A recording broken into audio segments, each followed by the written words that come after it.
It's the only thing that I want to talk about. Had to start a podcast, well, not just one podcast, but 2 podcasts all around Vedanta, because it became the only thing I wanted to talk about. Hoo-da-hoo!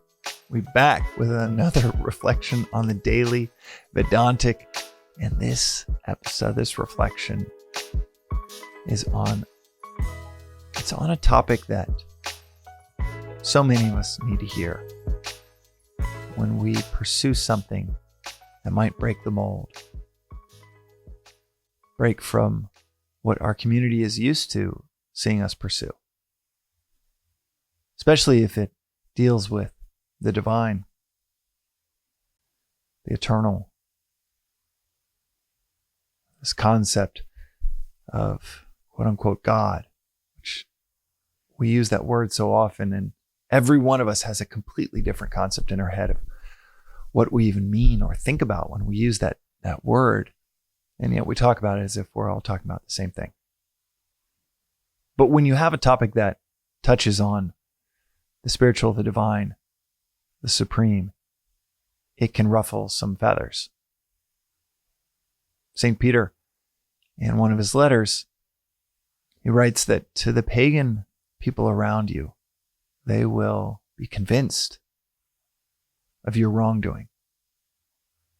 The exact quote in 1 Peter 2:12 is, "Live such good lives among the pagans that though they accuse you of doing wrong, they may see your good deeds and glorify God on the day he visits us." Live such good lives.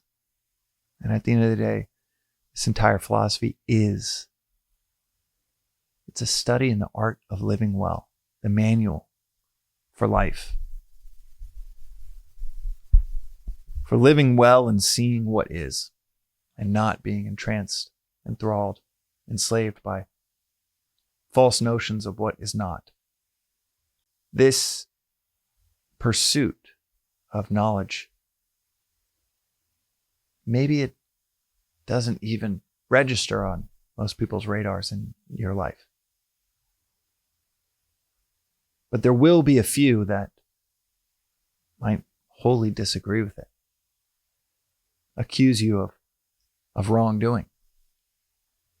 What is so interesting about that, especially if I'm speaking from my own experience of, there are people in my community that I won't name who it is or even call them out, that think that why would there be a need to study anything around wisdom outside of what's in the Bible? The clear answer is you can find this wisdom in the Bible, but it is layered and layered with misinterpretation around it and or really hard, cryptic language that I've found the gospel of Christ so much more easily explained by Vedantic principles than people that weren't Christ writing about his words, oftentimes 20, 30, 40 years later, or people that never even met him writing about his words and his message. That is hand in glove, so Vedantic. But even just borrowing from a discipline, philosophy, a tradition outside of conventional Christianity, after growing up in very waspy Dallas, Texas, it can lead to ruffled feathers of people feeling like it's invalidating their experience or their view on the truth. And that's why, ironically, it's so beautiful to tap right into either the words of Christ of, "I came not to judge this world, but to save it," or the words of his pillar apostle, Peter, "Live such good lives among the pagans that though they accuse you of doing wrong, they may see your good deeds and glorify God." This is very similar. And what's so interesting about accusing is that's what the term Satan is, the accuser. Christ himself said, "I did not come to judge the world, I came to save it." We're not called to judge each other. Within Christ's teaching, within Buddhistic philosophy, within the philosophy of Vedanta, judging one another is a meaningless, fruitless pursuit. We are called to serve each other, though. And the best way that we can serve those around us is through the work we do on ourselves. That the Gita, the Bhagavad Gita song of the Lord is what that is translated into from Sanskrit.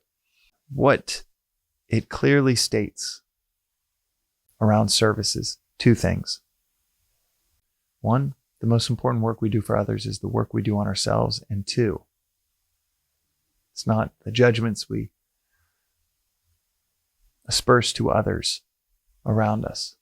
But two, the Gita also says that when you live your life according to these principles, these eternal principles, it renders all of your actions attractive.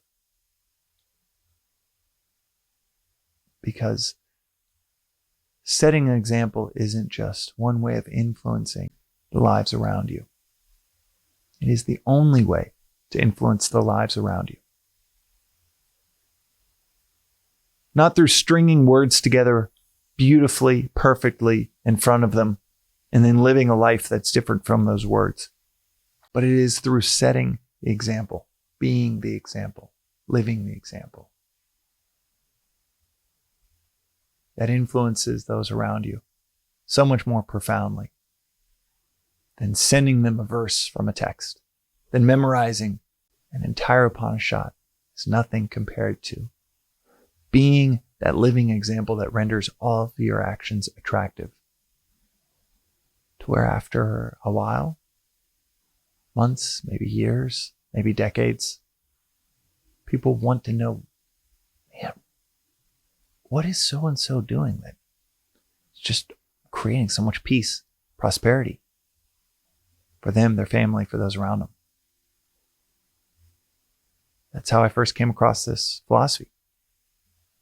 It's actually realizing that all of my heroes studied it daily, from Carl Jung, Joseph Campbell, to Alan Watts, Emerson, Thoreau, Aldous Huxley. And I was like, holy shit, I cannot deny that these are titans within the world that I love to consume. These are the titans in their fields, but they happen to also be my favorite people in those fields. And I just refuse to believe it was just a coincidence that them studying Advaita Vedanta and them leading these lives of profound impact for those around them or for their disciplines, it was probably connected.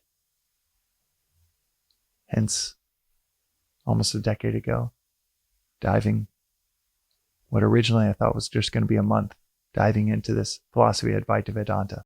And now, nearly a decade later, and it's the only thing that I want to talk about.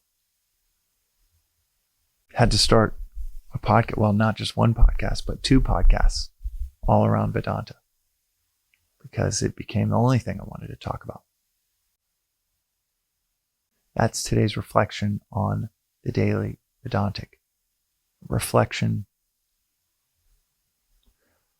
on not trying to convert people with words.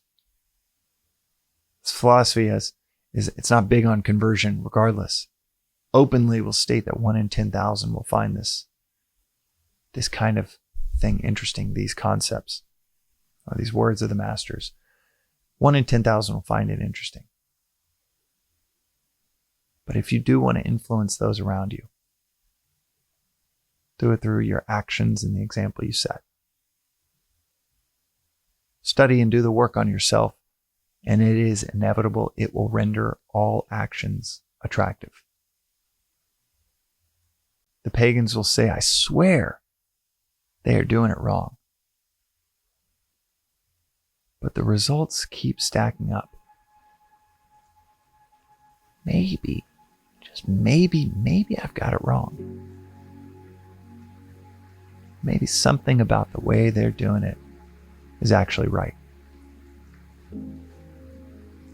We'll see you next time on the Daily Vedantic.